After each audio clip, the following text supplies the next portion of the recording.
بسم الله الرحمن الرحيم. وإذ ابتلى إبراهيم ربه بكلمات فأتمهن قال إني جاعلك للناس إماما قال ومن ذريتي قال لا ينال عهد الظالمين. وإذ جعلنا البيت مثابة للناس وأمنا واتخذوا من مقام إبراهيم مصلى وعهدنا إلى إبراهيم وإسماعيل أن طهرا بيتي للطائفين والعاكفين والركع السجود. وإذ قال إبراهيم رب اجعل هذا بلدا آمنا وارزق أهله من الثمرات من آمن منهم بالله واليوم الآخر قال ومن كفر فأمتعه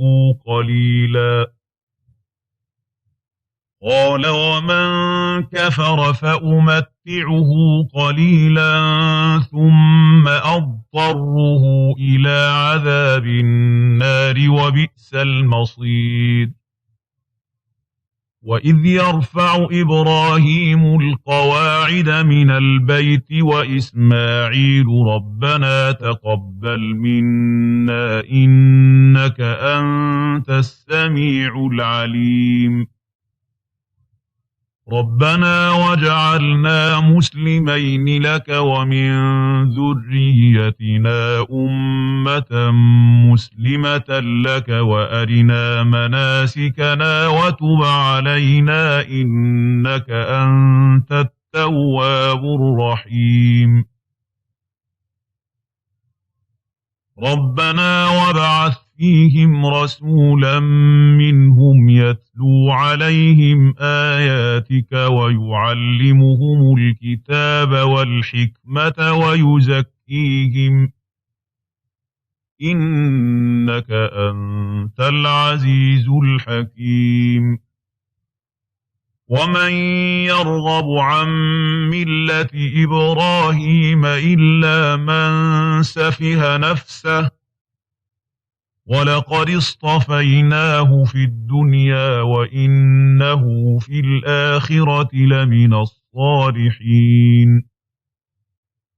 إذ قال له ربه أسلم قال أسلمت لرب العالمين.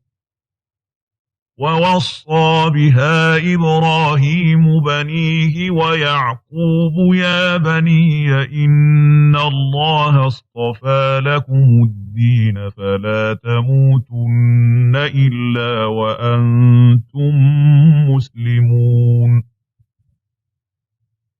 أم كنتم شهداء إذ حضر يعقوب الموت إذ قال لبنيه ما تعبدون من بعدي قالوا نعبد إلهك وإله آبائك إبراهيم وإسماعيل وإسحاق إلها واحدا ونحن له مسلمون. تلك أمة قد خلت لها ما كسبت ولكم ما كسبتم ولا تسألون عما كانوا يعملون. وقالوا كونوا هودا أو نصارى تهتدوا قل بل ملة إبراهيم حنيفا وما كان من المشركين. قولوا آمنا بالله وما أنزل إلينا وما أنزل إلى إبراهيم وإسماعيل وإسحاق ويعقوب والأسباط وما أوتي موسى وعيسى وما أوتي النبيون من ربهم والأسباط وما أوتي موسى وعيسى وما أوتي النبيون من ربهم لا نفرق بين أحد منهم ونحن له مسلمون فإن آمنوا بمثل ما آمنتم به فقد اهتدوا وإن تولوا فإنما هم في شقاق فسيكفيكهم الله وهو السميع العليم صبغة الله ومن أحسن من الله صبغة ونحن له عابدون